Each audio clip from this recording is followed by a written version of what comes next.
For today's video mga ka-people, nandito tayo ngayon sa SM Aura at yan kasama natin ang mga tropa at dito rin natin isi-celebrate kung anong merong okasyon ngayon. Let's go!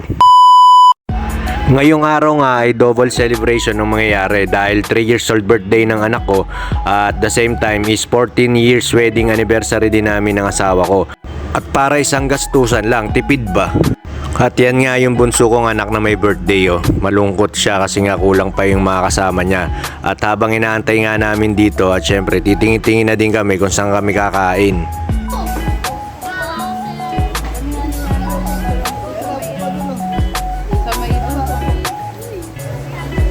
At syempre hindi mawawala ang picturan muna, kaya yan pinagbigyan ko muna sila sa mga trip nila bago kami kumain pa.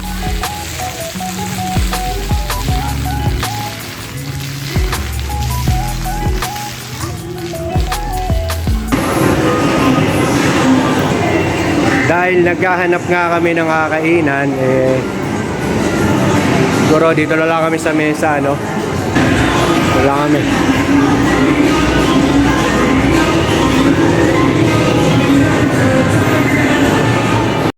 At yan na nga, nakakuha na nga kami ng table at chair at naka-ready na lang kami para dun sa mga in-order namin pagkain at gawa nga ng gutom na din yung mga bata. At yan yung mga kasama nga natin, mga ka-people. At nag-decide na lang din talaga si Mayora na lumabas na lang din kasi nag-uulan din at wala din naman pupunta sa bahay pagka naghanda pa kami. Bibili mo na pala tayo ng cake at wala palang cake. Nakakalimutan. A few moments later. At dumating na nga yung pagkain natin mga ka-people, At syempre kakain na kami at gutom na din yung mga bata. At ayan nga pala yung in-order lang namin. At yan palang cake na nabili natin kasi rusher na. Di ko rin alam kung saan yung bilian ng cake doon. Kaya dyan ako nakapunta na lang sa bread talk. Basta okay na yan. At yan, natapos na nga kaming kumain at meron pang mga natira dahil nga hindi na namin kayang ubusin. At yan nga pala yung bunso kong anak na nag-birthday. Happy birthday to you. Kiss mother. Please.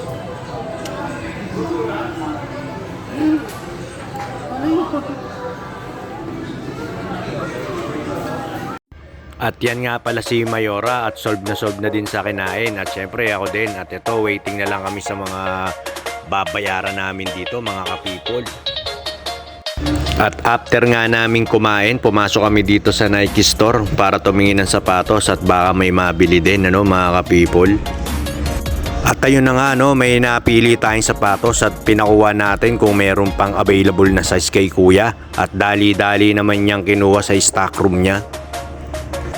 At yan nga pala yung napili kong sapatos, bali size 11 nga yung pinapakuha ko pero wala, 10 and a half yan pero sinukat ko pa rin at tinry at all goods naman mga ka-people, kasyang kasya at sukat na sukat kaya kinuha ko na rin to mga ka-people. At syempre dalawa na kinuha namin para couple shoes kami ni Mayora, kaya salamat Mayora.